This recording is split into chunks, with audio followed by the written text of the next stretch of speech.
this administration. President Trump said no nukes. He seeks peace, and Iran should take that path.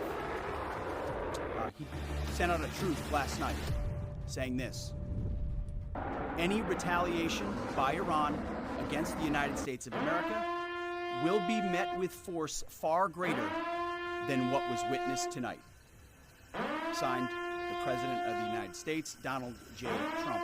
Iran would be smart to heed those words. He said it before, and he means it. I want to give recognition to the Chairman of the Joint Chiefs of Staff, the Joint Staff, General Eric Kurilla at CENTCOM, who did a phenomenal job, he and his staff, all of CENTCOM. Policy across the board, this was a joint effort, and across the Pentagon effort. I want to recognize the pilots who flew those bombers, who flew those fighters, who flew those refuelers, warriors. I want to recognize the sailors on those destroyers, in those subs, on those carriers, warriors, all of them. I want to recognize our soldiers doing air defense, base defense, QRF, warriors, all of them. Every American involved in this operation performed flawlessly. And I want to give recognition to our allies in Israel as well. This is a plan that took months and weeks of positioning and preparation so that we could be ready when the President of the United States called. It took a great deal of precision, it involved misdirection, and the highest of operational security. Our B-2s went in and out of downtown Tehran, of these nuclear sites, in and out and back without the world knowing at all. In that way, it was historic. A strike that included the longest B-2 Spirit bomber mission since 2001 and the first operational employment of the MOP, a massive ordnance penetration. The mission demonstrated to the world the level of joint and allied integration that speak to the strength of our alliance and our joint forces. As President Trump has stated, the United States does not seek war, but let me be clear, we will act swiftly and decisively when our people, our partners, or our interests are threatened. Iran should listen to the President of the United States and know that he means it, every word. I want to give congratulations to our Commander-in-Chief. It was an honor to watch him lead last night and throughout, and to our great American warriors on this successful operation. God bless our troops. God bless America. And we give glory to God for his providence and continue to ask for his protection. I turn it over now to the Chairman for specifics.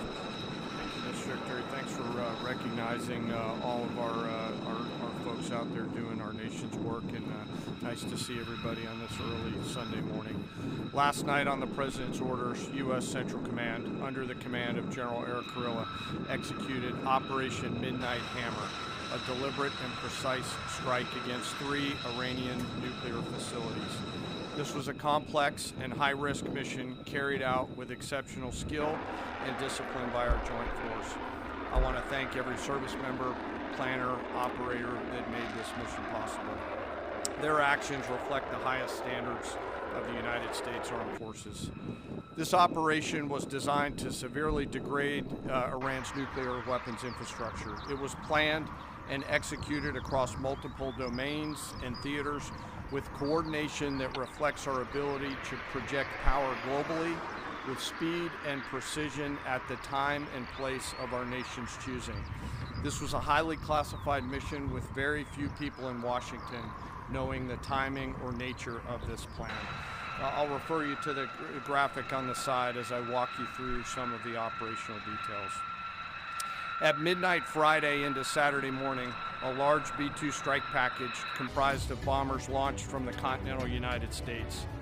As part of the plan to maintain tactical surprise, part of the package proceeded to the west and into the Pacific as a decoy, a deception effort known only to an extremely small number of planners and key leaders here in Washington and in Tampa. The main strike package, comprised of 7 B-2 Spirit bombers, each with 2 crew members, proceeded quietly to the east with minimal communications. Throughout the 18-hour flight into the target area, the aircraft completed multiple in-flight refuelings. Once over land, the B-2s linked up with escort and support aircraft in a complex, tightly timed maneuver requiring exact synchronization across multiple platforms in a narrow piece of airspace, all done with minimal communications. This type of integration is exactly what our joint force does better than anyone else in the world. At approximately 5 p.m. Eastern Standard Time last night, and just prior to the strike package entering Iran, a U.S. submarine in the Central Command Area of Responsibility launched more than 24 Tomahawk land attack cruise missiles against key surface infrastructure targets at Escalate. As the Operation Midnight Hammer strike package entered Iranian airspace, the U.S. employed several deception tactics, including decoys, as the 4th and 5th generation aircraft pushed out in front of the strike package at high altitude and high speed, sweeping in front of the package for enemy fighters and surface-to-air missile threats. The strike package was supported by U.S. Strategic Command, U.S. Transportation Command, U.S. Cyber Command, U.S. Space Command, U.S. Space Force, and U.S. European Command.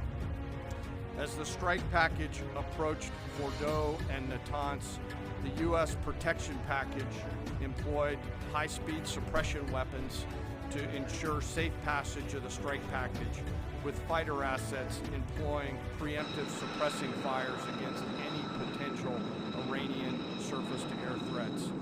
We are currently unaware of any shots fired at the U.S. strike package on the way in. At approximately 6:40 p.m. Eastern Standard Time, 2:10 a.m.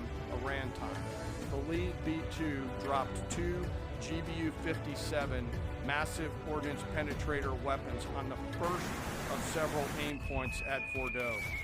As the president stated last night, the remaining bombers then hit their targets as well, with a total of 14 MOPs dropped against 2 nuclear target areas. All 3 Iranian nuclear infrastructure targets were struck between 6:40 p.m. and 7:05 p.m. Eastern Time. Again, that's about 2:10 in the morning local time in Iran, with the Tomahawk missiles being the last to strike at Esfahan to ensure we retain the element of surprise throughout the operation. Following weapons release, the Midnight Hammer strike package exited Iranian airspace and the package began its return home. We are unaware of any shots fired at the package on the way out.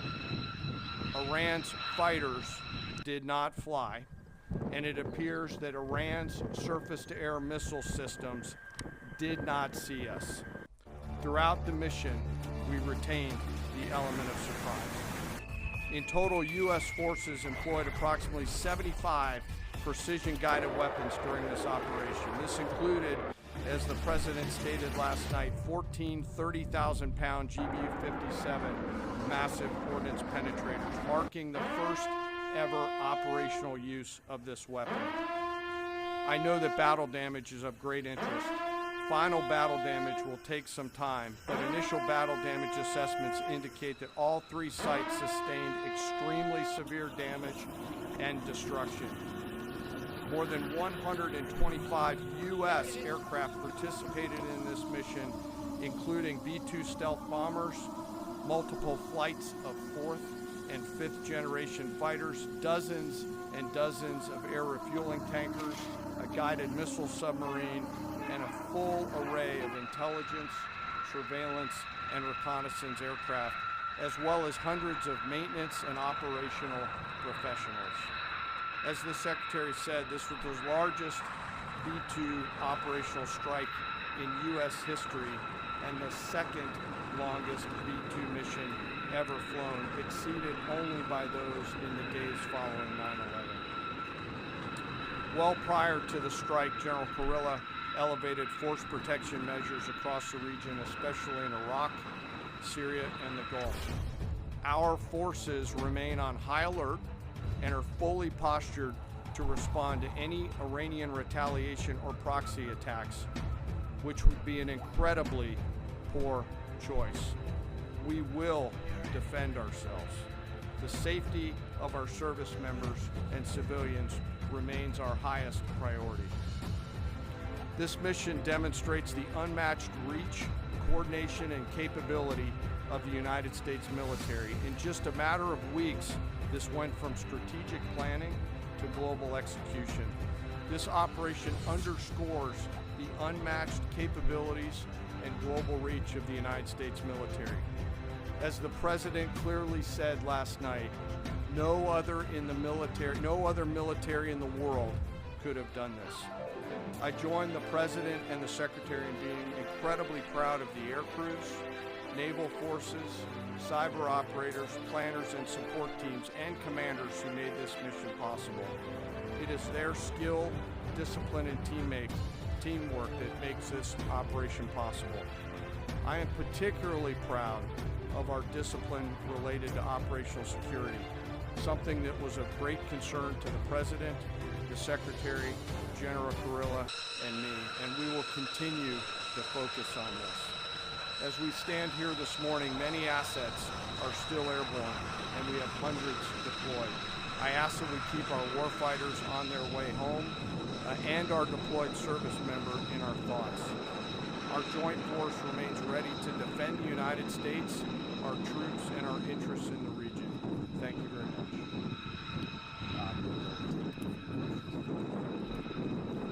So, is regime change off the table, Mr. Secretary? And to the chairman, you sort of battled down the assessment is still ongoing, but do you believe that some nuclear capability in Iran remains? This mission was not and has not been about regime change. The President authorized a precision operation to neutralize the threats to our national interests posed by the Iranian nuclear program and the collective self-defense of our troops and our ally Israel. Thanks for your question. I think BDA is still pending, and it would be way too early for me to comment.